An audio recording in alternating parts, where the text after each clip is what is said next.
มาพบเจอกับมันเนี่ยนี่คือเก่าคือเดิมพ่อแม่พี่น้องเลยโดยพ่อแม่พี่น้องเนาะก่อนอื่นกล่าวทักทายสบายดีสวัสดีพ่อแม่พี่น้องกันเบิดสุขคนพ่อแม่พี่น้องเนาะ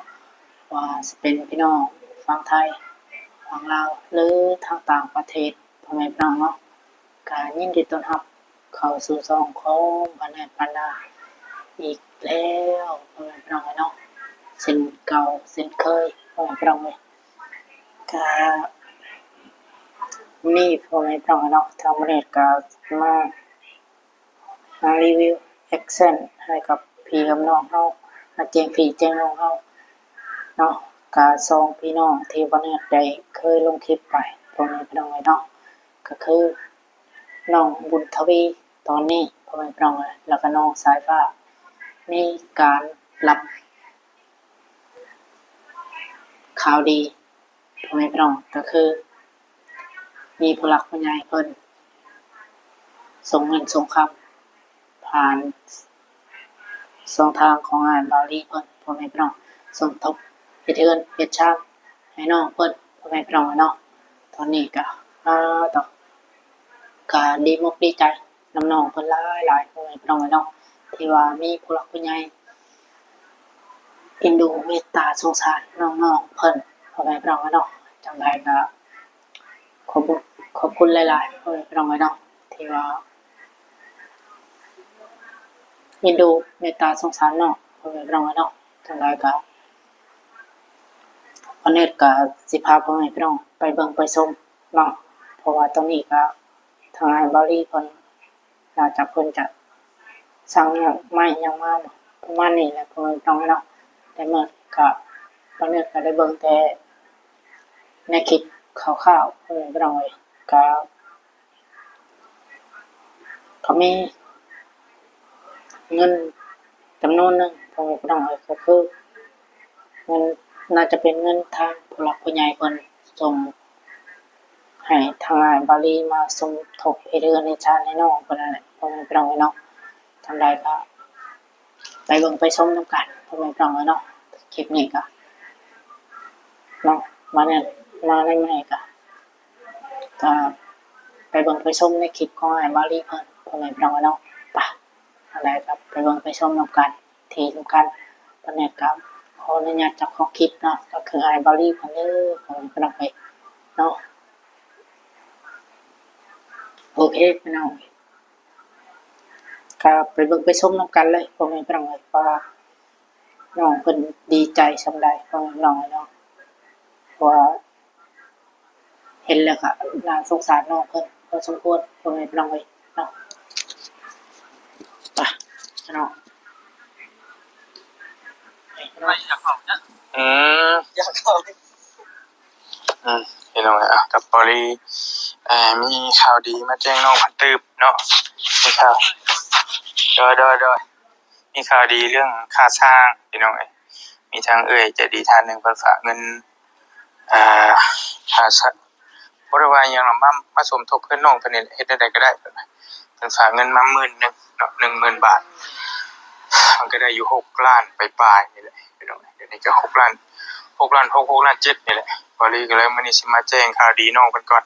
แต่ว่าคันโฮมกับเบายาวก็แม่นมาพอแล้วนะค่าสร้างทางเบายาวก็คือว่ามี6ล้านว่าค่าสร้างนี่มัน12ล้านแล้วบริก็มีเพิ่มมาแล้วแต่ว่ายังบ่ทันได้แจ้งน้องเพิ่นสิมาแจ้งน้องเพิ่นมื้อนี้แหละเอาไว้ในนี้ซ่อนไว้นี่ให้น้องมันมาขนไม้บัดขนไม้ซอยกันก่อนแต่ว่าช่างหันทางน้องนิ้วไปส่งบ่มื้อนี้ไปส่งอยู่พารานว่าซั่นพี่น้องจักมื้อใดเราสิมาก็ประเด็นนั่นก็ได้จักมื้อใดสิแล้วได้ยินว่าเฮ็ดเฮือนแม่ตู้น้องพันธุ์แล้วก็สิเฮ็ดเฮือนแม่ตู้6ปีแน่ที่ว่ารีไปถ่ายเฮือนเราเก่าๆน่ะแต่กว่าสิเป็น10มื้อเพิ่นบ่จักกันได้เฮ็ดต่อๆกันเลยนะเบิ่งทรงจะเอาบ่อยู่ละเฮือนแม่ตู้น้องพันธุ์นี่ประมาณ 3-4 มื้อบ่เพิ่นว่าประมาณนั้นโดยคันว่าคือต่อขึ้นไปตู้6ปีนั่นก็โย 4-5 มื้อนะยังกี่ไร่หั่นบ่รีเบิ่ง 7-8 มื้อพุ่นแหละ 10 ปลายแต่วันนี้ละไม่เฮาก็กองเข่งอยู่แบบนี้สิเท่าใดเนาะก็เลยว่าคันมีช่างคนอื่นก็จะเอาช่างผู้อื่นนำนี้บ่ลีก็ได้เพราะว่ามันปะไว้หึงในยันไม้มันตกเหี่ยเสียหายนะก็จังสิซอกๆเบิกมาบุญทวีครับน้องๆมาคนใหม่ไปตื้มหิวข้าวบ่จังให้เบายาวแกงชูกินไปกินแกงหน่อไม้ว่าซั่นเบายาวซื้อหน่อไม้มาแกงว่ะ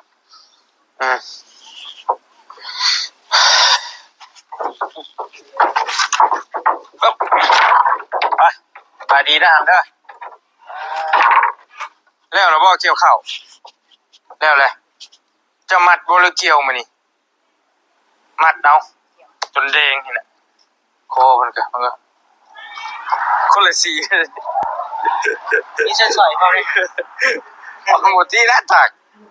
เดดเนาะบางแน่รองเท้าน่ะเจ้าใส่เกิบที่เรามันเปื้อนบ่อยู่ตรงหน้าน่ะกระดุยอมรับอยู่น้องกระดุแฮงนี่น้องไอ้ไปโอเคคนฮะเอา48ไปก็ได้นะปาเบกปะ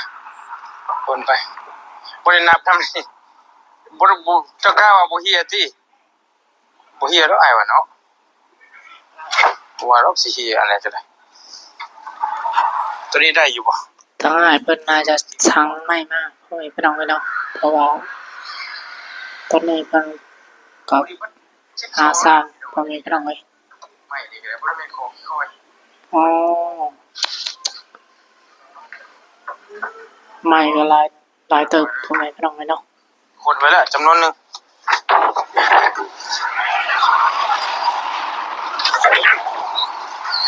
ทำไมยะมา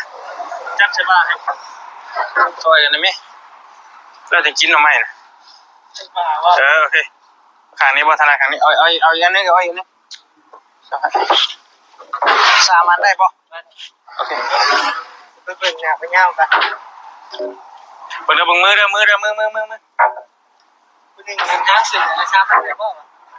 ทางได้บ่อีกนึงได้บ่ได้บ่มันนครน่ะติมือเด้อยังเสียดบ่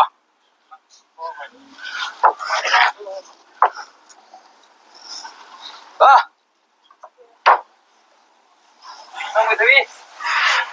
เดี๋ยววันเสียดเด้อตามมือเด้อมือโอเคพอแล้วใช้ฟ้าจูไฟบ่โอ้ยเป็นหิวข้าวติเอาไปก่อนพระราชฝนตกป่ะยังมีฝนอยู่เนาะแต่ว่ามันสิเบิดแล้วมันลมแบบนี้แต่เก่านี่สิเบิดอยู่พระราชก็ได้แต่ว่ามันคือสิแม่นอ้ายจับให้บ่2อันบ่ถ้าสิเดี๋ยวหันหน้าไปทางใดถนัดข้างใดเอาอีกบ่ผมเด้อสิหัวอ้ายเด้ไปเด้อผมเด้อ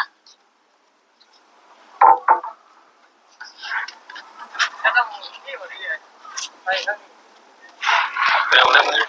ฮะมันจะหมดสูตรเนาะถือคอป่ะไป2 งานพ่อนักคนละนี่ก็ได้โอ้เกิดเหตุบ่คาดคิดลงเลยเกิดเหตุบ่คาดคิดจังวะดึงเอารถมาย่าไปจังหกไปลูกอันห้องมาทำมันมานี่ก่อนดูใส่ผ้าเป็นจู้ไฟหิวเข่ามานี่ก่อนอันนี้ก่อนเสร็จมาเอาไม่เป็นหิวเข่าป่ะฮะที่ว่าคนไม่เป็นหรือก่อนมาซอยกันมาเร็วจู้ไฟ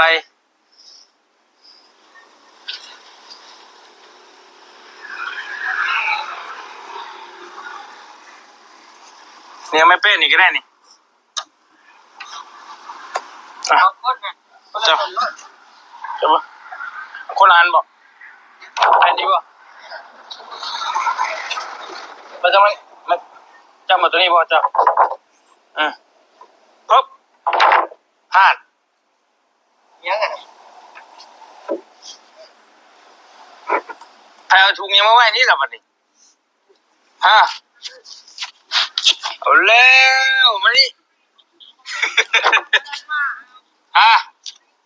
วันหมูจะลืมไหมพ่อนี่บ่วันไฟฟ้าวันนี้มันยังติดอะไรนะคิมิโนะให้นี่ลูกใส่เอาลูกเขาวันนี้มารถวันนี้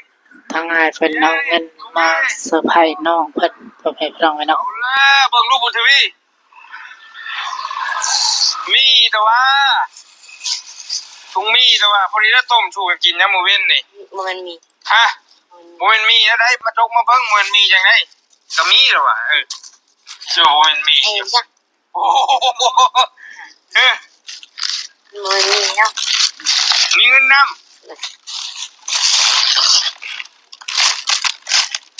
จะมีอันนี้มันมีแม่นมีเห็นเด้นี่ขนมกินเนี่ยยังมานี่โอ้เมื่อยได้พากันคนไว้เมื่อยเติบกินนี่พักผ่อนก่อนก็ได้เอาไปลินบุญชงเฮือบ่ได้จักได้ไปลินบุญชงเฮือบ่แม่นบ่พ่อบ่นี่ยังมานี่นายพุ่นนายมานี่บุญชงเฮือใช่น่ะเอ้าดงเห็นนี่เอ้ายังมีอยู่ไหนเลยพ่อบ่นี่ลายพุ่นฮะลายพุ่นเท่าไหร่จังสิพ่อไปลินบุญชงเฮือเท่าไหร่จังพ่อลายบ่คนเท่าไหร่จังไปได้จังสิพ่อเจ้ากุ้งเจ้าชื่ออยู่ชื่อกินจักเลย100,000พ่อบ่นี่ผู้นี้น้ำเจ้ามีเท่าไหร่70น้ำเจ้า70เงินเจ้าเฮียเฮานะนี่ตอนนั้นเฮาว่าตอนเบาบุญมาถ่ายคลิปนะบ่บุญมาถ่ายคลิปเฮาก็ขอเงินนำเพิ่นตัวเพิ่นเงินตัวให้ลดบ่แม่นบ่บุญวัดป่าบ่บุญบุญชลวันเฮาลืมเลยบุญชลวันเอาเล่าเงินให้เจ้าคนละแสนบ่เมื่อวานนี่บ่บุญน่ะบ่บุญให้คนละแสนแม่นบ่น้อยตามบ่แน่ก็ได้เนาะขอโทษขออภัยหลายๆ10คนละแสนคนละ50บ่ว่าดื้อหมองไว้นะเฮายังบ่เห็นได้ผลน้อยบ่บุญว่าให้คนละแสนแม่นบ่ใช้ผ้าแต่ว่าใช้ผ้าฝากไว้นำเจ้าแม่นบ่ต้องให้เพิ่นเด้จะให้คืนแล้วให้คืนแล้วเก็บไว้แล้วจะเพิ่นนี่ยังเฮาบ่เก็บไว้แล้วบ่เอาไปเติมนิดให้เพิ่นเงินเฮาเติม2เป็นคนละบ้านผิดแล้วบ่เอาเงินเฮาเติมนิดให้เพิ่น2นี่อย่าลืมไว้ให้เธอคิดทันพ่อบัดอย่าละจุบดีบันหน้าไปปะไว้ได้มันเขาเติมน้ำมันเขาก็มาส่งหมูเขาก็มาบ่เองเมื่อวานนี้บ่ได้ถามหมู่ว่าเห็นหมู่มาใกล้กันเนาะนางลงหั่นน่ะสิพดเกือบก็ได้พดเกือบนะโอ้ดอกเปื้อนแห้งอีหลีนี่มีสวัสดีพอดีสิมาถามเจ้าได้คือว่ามีเงินค่าสร้างบ่จะมีเท่าใดนำเจ้า6ล้าน6ล้านเนาะค่าสร้างมัน12ล้านเลยบริมีมาอีกแล้วเนี่ย6ล้านพอดีเลยบัดนี้ครบเลยได้นี่ช่างดิช่างยังบ่มีแต่ว่าได้ค่าช่างแล้ว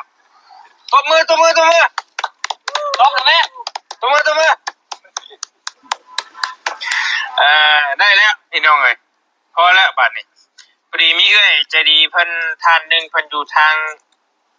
เยอรมันเนาะเพิ่นเห็นคลิปน้องเพิ่นในเพจในแฟนเพจบริ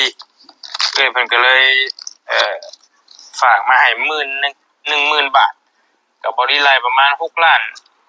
มื้อนึงเพิ่นหัก200บ่ได้เด่น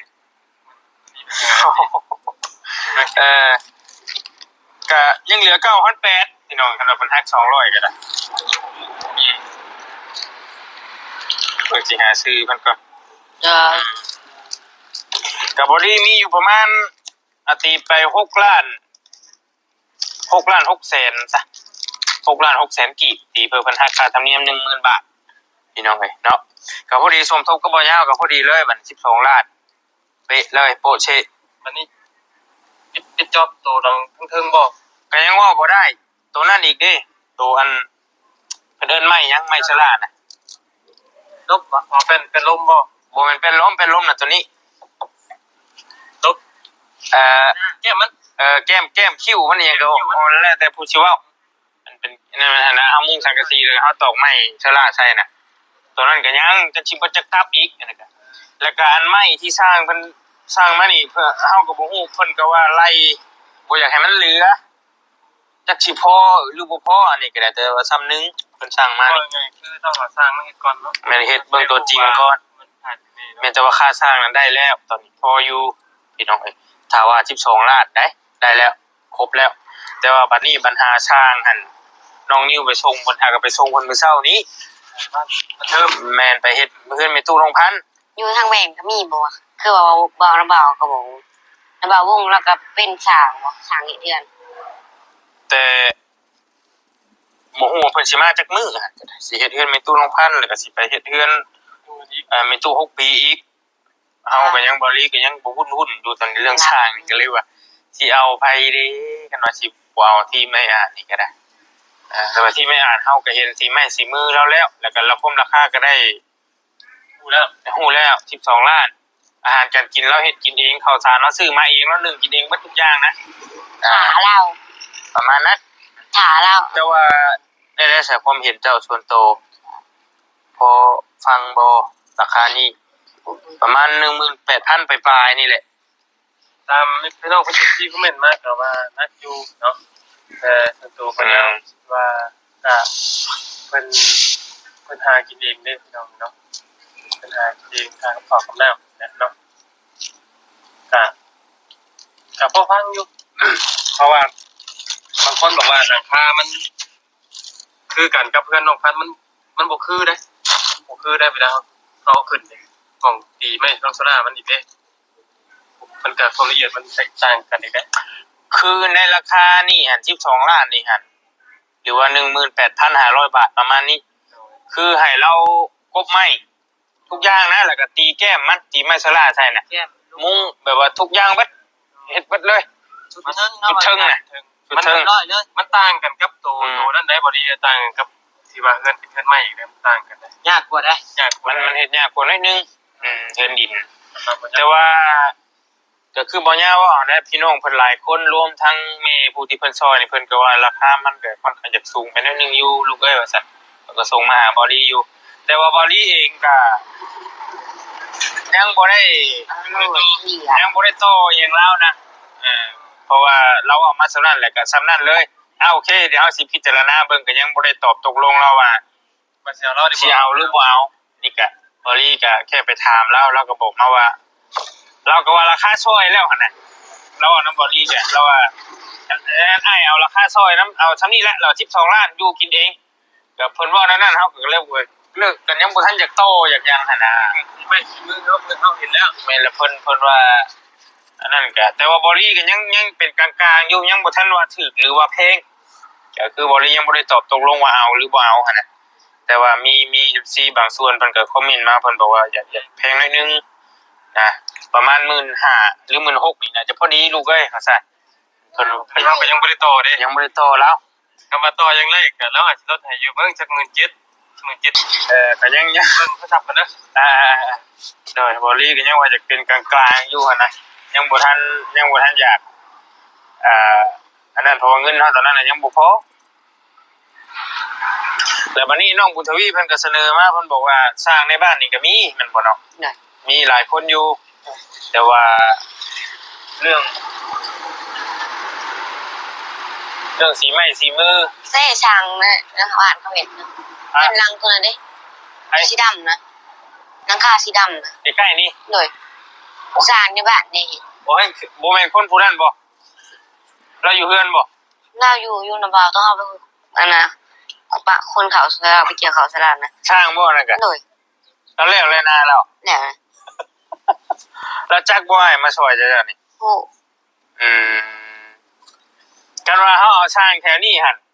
มันดีอย่างหนึ่งคือ มา อันน่ะ ยัง เฮาบ่ได้หาที่อยู่ที่นอนให้เพิ่น ยัง เพิ่นนอนเอง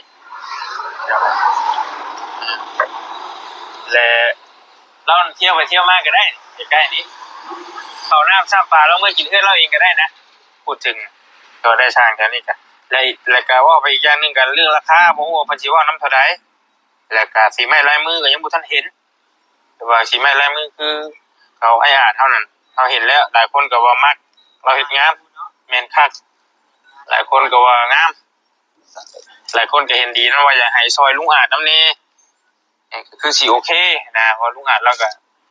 เป็นพิการอยู่สัจจังได้ซอยแล้วบอลี่ก็บ่ได้เกี่ยงดอกพี่น้องแต่ว่าตอนนี้หั่นคือย่านเพิ่นหึงหั่นน่ะย่านเพิ่นอยู่พลานหลายมื้อแหละเฮาก็อยากให้งานเฮาเดินนะเพราะว่าไม้ก็สร้างมาแล้วเพราะว่าแม่นมันกองแล้วย่านไม้ตกเกียเสียหายย่านอีหยังต่างๆอะไรจะให้มันไวบ่ตามและอาทิตย์นึงนี่ยังขี้ร้ายนะก็เราได้ขึ้นนะพุ่นแล้วหลายมื้อแต่อยู่บ่ได้เพิ่นเพื่อสิลงมา เริ่มขั้นแล้ว ก็จังว่ากันนั่นก็ได้พี่น้องเอ้ย ขั้น พี่น้องเนาะก็คือสรุปแล้วเนาะบ้านเรือนซานของน้องสายฟ้าน้องบุญทวี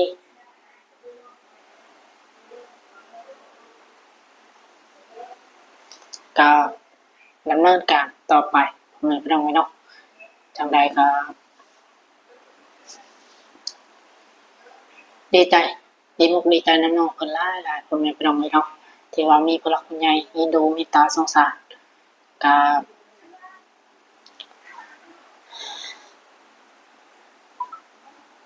ก็มุกดีใจนะเพิ่นพ่อแม่พี่น้องเนาะก็น้องเพิ่นก็อยู่กันแค่2 คนพ่อแม่พี่น้องแม่เพิ่นก็หาเงินพ่อแม่พี่น้องอยู่น่าจะอยู่ฝั่งไทยพุ่นแหละพี่น้องอยู่ฝั่งไทยนี่แหละพี่น้องเนาะแต่ว่าน้องเพิ่นอยู่2 คนก็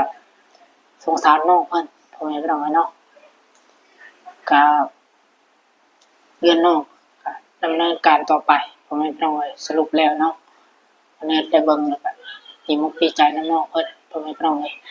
ก็เนาะถ้าว่ามี FC หรือว่ามีผู้หลักผู้ใหญ่ท่านใดดูเมตตาสงสารน้องเพิ่นอยากสมทบซอยเฮ็ดเฮือนเฮ็ดจัดให้น้องเพิ่นก็ยินดีเด้อพ่อแม่พี่น้องเนาะก็ติดต่อหาช่องทางของอ้ายบอลี่เพิ่นได้เนาะหรือว่าติดต่อหาทางทีมงานของอ้ายบาเตียงพ่อแม่พี่น้องหลายๆคนเนาะผู้ใดก็ได้ถ้าว่าเป็นทีมงานของอ้ายบาเตียงทองเท่านั้นพ่อแม่พี่น้องเนาะหรือว่าจะเป็นบ่าวจันทร์หรือว่าบ่าวเสียงพ่อแม่พี่น้องทางอ้ายบ่าวเสียงอ้ายบ่าวจันทร์พ่อแม่พี่น้องก็ติดต่อเพิ่นได้เนาะถ้าว่าอยากชดเชยน้องเพิ่นพ่อแม่พี่น้องก็ยินดีเนาะถ้าบ่ได้เห็นได้เบิ่งได้ชมคลิปของเพิ่นแล้วก็คือว่าแบบมีคุณภาพดีพ่อแม่พี่น้องเนาะเพราะว่าเพิ่นเฮ็ดด้วยสุจริตพ่อแม่พี่น้องเนาะบ่เคยเบียดเบียนผู้ใดพ่อแม่พี่น้องก็เชื่อใจได้พ่อแม่พี่น้องเนาะเป็นทีมงานของอ้ายเพิ่นพ่อแม่พี่น้องเนาะถ้าบ่ได้เบิ่งแล้วก็มีคุณภาพก็น่าจะ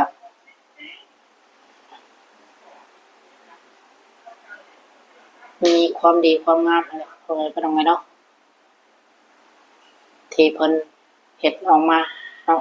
ว่าเนี่ยชื่นชมแล้วก็ชมเชยทางทีมงานของอ้ายเพิ่นพ่อแม่พี่น้องเนาะก็มีอย่างหลายพ่อแม่พี่น้องเนาะสำหรับคลิปนี้ก็วันนี้ก็จะขอตัวลาจบคลิปไปก่อนพ่อแม่พี่น้องก็รอลุ้นรอชมคลิปต่อไปของน้องเพิ่นพ่อแม่พี่น้องว่าสิเฮ็ดฮอดขั้นตอนใดเนาะเรือนชานละเป็นของน้องเพิ่นนี่ก็ว่างบมันสิพอบ่หรือว่าพอก็รอลุ้นรอชมไปแล้วกันพ่อแม่พี่น้องสำหรับคลิปนี้วันนี้ก็สิขอตัวลาไปก่อนเนาะจังใดก็ฝากพ่อแม่ FC สุขูทุกคนทุกท่านเนาะเข้ามาติดตามและรับชมแล้วก็เป็นกำลังใจให้บ่เนี่ยเฮ็ดคลิปต่อไปเด้อพ่อแม่พี่น้องเนาะ วันนั้นก็สิพยายามลงคลิปไปเรื่อยๆพ่อแม่พี่น้องเอ้ยจังไดก็ถ้าว่าเฮ็ดผิดพลาดประการใดก็ต้องกราบขอโทษขออภัยหลายๆเด้อพ่อแม่พี่น้องเนาะสำหรับคลิปนี้วันนี้ขอตัวลาไปก่อนอยู่ดีมีแรงเบิดสุขทุกคนพ่อแม่พี่น้องเอ้ยสุขภาพร่างกายแข็งแรงเบิดสุขทุกคนอยู่ดีมีแรงร่ำรวยว่าสิเฮ็ดธุรกิจการงานใดก็ขอให้เจริญรุ่งเรืองก้าวหน้าต่อไปพ่อแม่พี่น้องเนาะสำหรับคลิปนี้วันนี้ขอตัวลาไปก่อนพบกันคลิปหน้าก็อย่าลืมฝากกดไลค์กดแชร์กดติดตามเพื่อเป็นกำลังใจให้พ่อแม่มีการทำคลิปต่อไปพ่อแม่พี่น้องสำหรับคลิปนี้วันนี้กล่าวคำว่าสบายดีสวัสดีพ่อแม่พี่น้องกันเบิดสุขทุกคนพ่อแม่พี่น้องเอาโอเคพ่อแม่พี่น้องเนาะพบเจอกันคลิปต่อไปพ่อแม่พี่น้องขอเพิ่นไปหาหลับหานอนเนาะหัวมือสู้เวียกสู้งานคือเก่าพ่อแม่พี่น้อง